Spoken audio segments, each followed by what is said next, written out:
Hello ಸ್ನೇಹಿತರೆ, ಎಲ್ಲರಿಗೂ ಮತ್ತೊಂದು ವಿಡಿಯೋಗೆ ಸ್ವಾಗತ. ಭೈರತಿ ರಣಗಲ್ ರಿಲೀಸ್ ಡೇಟ್ ಘೋಷಣೆ.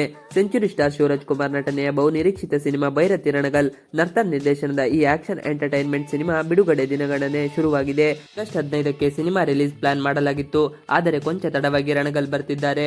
ಸೂಪರ್ ಹಿಟ್ ಮಫ್ತಿ ಚಿತ್ರದ ಪ್ರೀಕ್ವೆಲ್ ಇದು. ಶ್ರೀ ಮುರಳಿ ಹೀರೋ ಆಗಿ ನಟಿಸಿದ್ದ ಆ ಚಿತ್ರದಲ್ಲಿ ಶಿವಣ್ಣ ಒಂದು ಪವರ್ಫುಲ್ ಪಾತ್ರದಲ್ಲಿ ಅಬ್ಬರಿಸಿದ್ದರು. ಸಿನಿಮಾ ನೋಡಿದ ಮೇಲೆ ರೋರಿಂಗ್ ಸ್ಟಾರ್ ಮರೆಯಾಗಿ ಭೈರತಿ ರಣಗಲ್ ಪಾತ್ರ ಹೆಚ್ಚು ಸದ್ದು ಮಾಡಿತ್ತು. ಅದೇ ಸಮಯದಲ್ಲಿ ಪ್ರೀಕ್ವೆಲ್ ಮಾಡುವ ಬಗ್ಗೆ ಚರ್ಚೆ ನಡೆದಿತ್ತು. ಇದೀಗ ಕೊನೆಗೂ ಆ ಸಿನಿಮಾ ತೆರೆಗೆ ಬರುವಂತಾಗಿದೆ. ಮಾಫಿಯಾ ಡಾನ್ ಭೈರತಿ ರಣಗಲ್ ಹಿನ್ನೆಲೆ ಏನು? ಆತ ಈ ರೀತಿ ಆಗುವುದಕ್ಕೆ ಕಾರಣವೇನು? ಆತ ರಕ್ಷಕನೋ ರಾಕ್ಷಸನೋ ಎನ್ನುವ ಪ್ರಶ್ನೆಗಳಿಗೆಲ್ಲ ಭೈರತಿ ರಣಗಲ್ ಚಿತ್ರದಲ್ಲಿ ಉತ್ತರ ಸಿಗಲಿದೆ.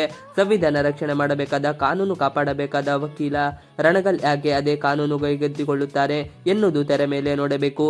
ಇತ್ತೀಚೆಗೆ ಚಿತ್ರದ ಹಾಡೊಂದು ಬಿಡುಗಡೆಯಾಗಿ ಸದ್ದು ಮಾಡಿತ್ತು. ಅದಕ್ಕೂ ಮುನ್ನ ಶಿವಣ್ಣ ಹುಟ್ಟುಹಬ್ಬಕ್ಕೆ ಟೀಸರ್ ಬಂದು ಧೂಳೆಬ್ಬಿಸಿತ್ತು.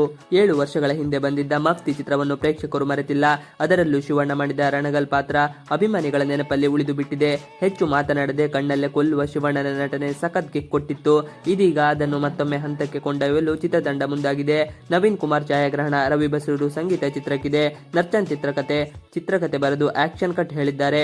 ರುಕ್ಮಿಣಿ ವಸಂತ್, ರಾಹುಲ್ ಬೋಸ್, ನಾನಾ ಪಾಟೇಕರ್ ಚಿತ್ರದ ತಾರಾಂಗಣದಲ್ಲಿದ್ದರೆ ಶ್ರೀ ಮುರಳಿ, ವಸಿಷ್ಠ ಸಿಂಹ ಪಾತ್ರಗಳು ಇರುತ್ತಾ ಕಾದು ನೋಡಬೇಕಾಗಿದೆ. ಇನ್ನು ಗೀತಾ ಪಿಕ್ಚರ್ಸ್ ಬ್ಯಾನರ್ನಲ್ಲಿ ಸಿನಿಮಾ ನಿರ್ಮಾಣವಾಗುತ್ತಿದ್ದು, ಸತ್ಯ ಚಿತ್ರತಂಡ ಸಿನಿಮಾ ರಿಲೀಸ್ ಡೇಟ್ ಘೋಷಿಸಿದೆ. ಯಲಹಂಕದಲ್ಲಿರುವ ದಿ ಗ್ಯಾಲರಿಯಾ ಮಾಲ್ನಲ್ಲಿ ಬಹಳ ವಿಭಿನ್ನವಾಗಿ Bhairathi Ranagal release date reveal ಮಾಡಲಾಗಿದೆ. ನವೆಂಬರ್ 15ಕ್ಕೆ ರೋಣಾಪುರದ ರಾಕ್ಷಸ ತೆರೆ ಮೇಲೆ ಎಂಟ್ರಿ ಕೊಡಲಿದ್ದಾನೆ. ಶಿವಣ್ಣ ಮತ್ತು ಶ್ರೀಮುತ್ತು ನಿವಾಸದಲ್ಲಿ ವಿಶೇಷ ಪೂಜೆ ನೆರವೇರಿಸಿದ್ದಾರೆ. ಬಳಿಕ ದಂಪತಿ ಸಮೇತ ಗ್ಯಾಲರಿಯಾ ಮಾಲ್ಗೆ ಭೇಟಿ ನೀಡಿ ಅಭಿಮಾನಿಗಳ ಸಂಭ್ರಮಾಚರಣೆಯಲ್ಲಿ ಭಾಗಿಯಾಗಿದ್ದರು. ಇನ್ನು ದೊಡ್ಡ ಮಟ್ಟದ ಸಿನಿಮಾ ಸ್ವಾಗತಿಸಲು ಅಭಿಮಾನಿಗಳು ಸಿದ್ಧರಾಗಿದ್ದಾರೆ. ವೇದಿಕೆ ಬಳಿಕ ಶಿವಣ್ಣ ಹೋಮ್ ಬ್ಯಾನರ್ನಲ್ಲಿ ಬರುತ್ತಿರುವ 2ನೇ ಸಿನಿಮಾ ಇದು. ಅಂದಹಾಗೆ ಮಫ್ತಿ ಸಿನಿಮಾ ಕನ್ನಡದಲ್ಲಿ ಮಾತ್ರ ಬಿಡುಗಡೆಯಾಗಿತ್ತು. ಆದರೆ ಭೈರತಿ ರಣಗಲ್ ಚಿತ್ರವನ್ನು ಪ್ಯಾನ್ ಇಂಡಿಯಾ ಮಟ್ಟದಲ್ಲಿ ತೆರೆಗೆ ತರಲು ಪ್ರಯತ್ನ ನಡೆಯುತ್ತಿದೆ. ಯೂಟ್ಯೂಬ್ನಲ್ಲಿ ಸಿನಿಮಾ ಭಾರಿ ಸದ್ದು ಮಾಡಿತ್ತು. ಕೆಲ ಪರಭಾಷಿಕರು ಸಿನಿಮಾ ನೋಡಿ ಮೆಚ್ಚಿಕೊಂಡಿದ್ದರು.